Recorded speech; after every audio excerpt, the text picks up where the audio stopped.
Welcome to this update video plus discussion type video for the Necrons. As you may or may not be aware, I've got a hold of the Nightbringer and also some other units for a new and improved Necron army. We're really going to go for a revamp with the new Necron force.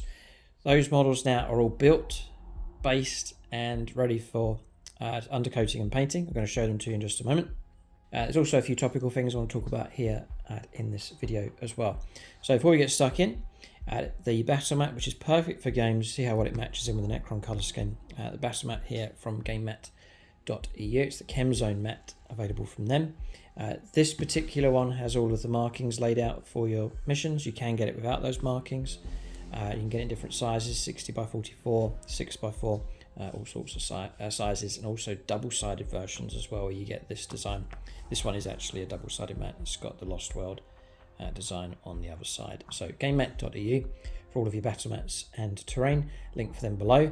There's a discount code that you can use that will apply to everything across the store, and I think it's still running an extra 5% off on top of that if your order comes to £300, just to celebrate the release of their new website, and they are shipping worldwide. So you may have seen in the video title talking about the Nightbringer being banned if I bring it to a tournament. There's a reason for that, and you can let me know what you think in the comment section below. I'll come to that in just a moment. So there's no reason why we can't bring the models in now. So in the last video I talked about Games Workshop's brutal pricing policy, because when you get the Nightbringer box, it's like a thin box. You just get one sprue, and it just didn't seem to be very much. But after I've built the model, it is big. It's much bigger than I thought it was. Sometimes it's hard to grasp and imagine and appreciate a model until you actually see it in 3D and able to rotate the model around, because pictures are very flat, and this thing really does need to be seen in 3D. It's just there. We'll come to the Nightbringer in just a moment. We've got I've built all of my Cadian destroyers. Those are very big models as well. They're very tall. Brilliant sculpts. I've tried to do all 6 differently, so I've adjusted and changed the arms around on those. They're based up and ready to go. So 2 squads of 3 is the plan, and then there's a plasma sight goes with each one. Each squad of 3 has a plasma sight, and then I've got a spare plasma sight here, because I think in a previous edition of 40k, in the unit entry, you didn't really need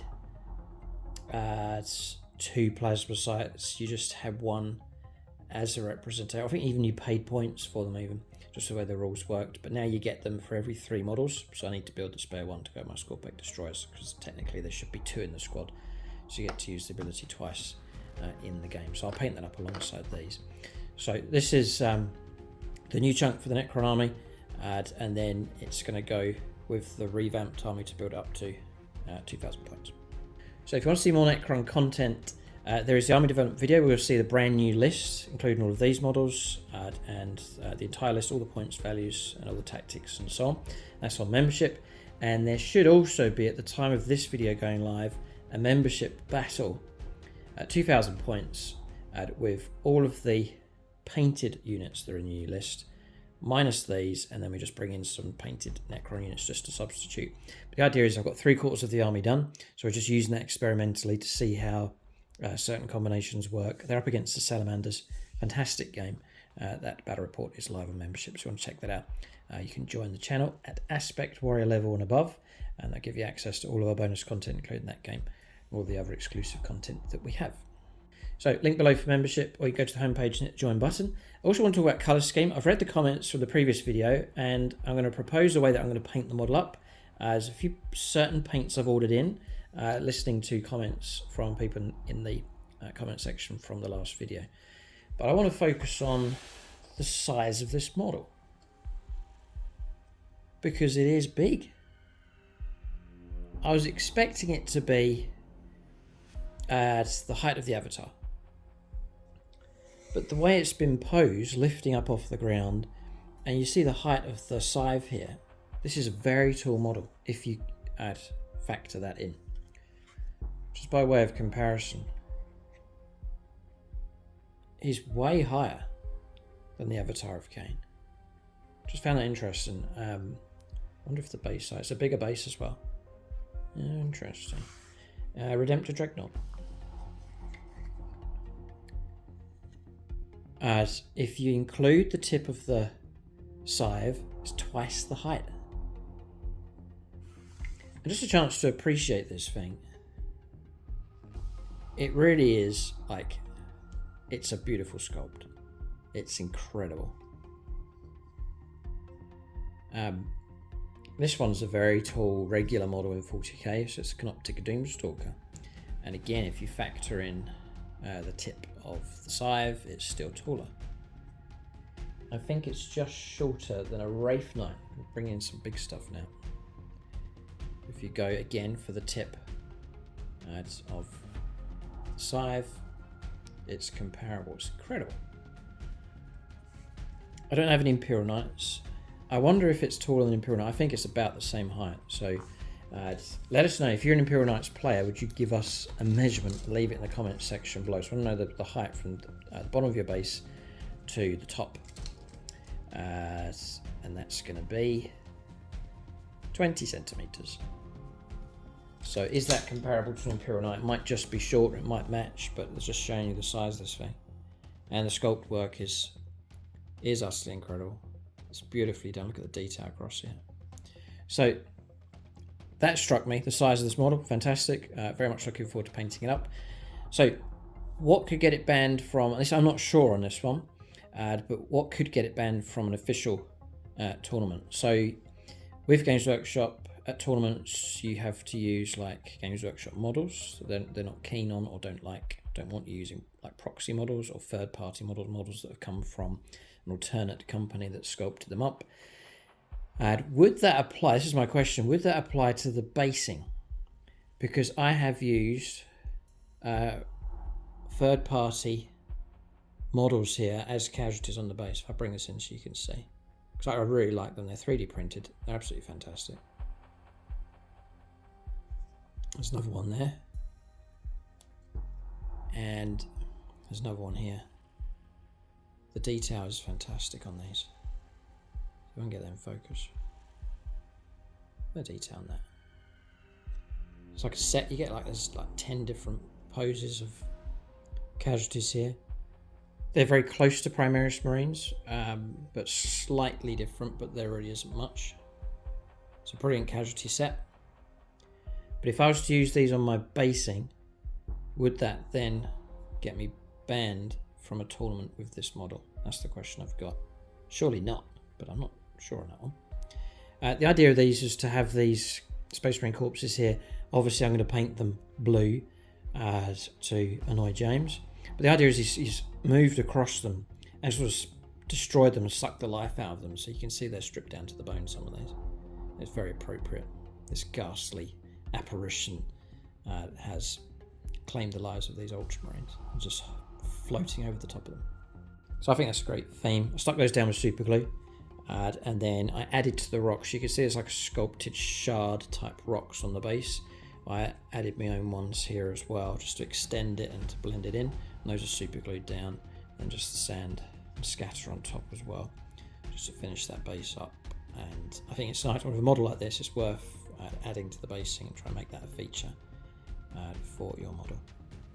So, but would that base, I really like it, but would it get you banned for third-party bits being used? I'm not sure. Maybe you've experienced that. Maybe you have been to a tournament, had third-party stuff on your basing, and then got in trouble, but I don't know the answer to that. So for painting, I think I'm going to follow the box art mostly. Then for the scythe here, I think I'm going to use this here. It's Green Stuff World Chrome Metal, and that just goes like you see the label here, just a glistening chrome colour. So if I put this on, I won't be doing anything to it. It will just look chrome, and I won't need to do any effects.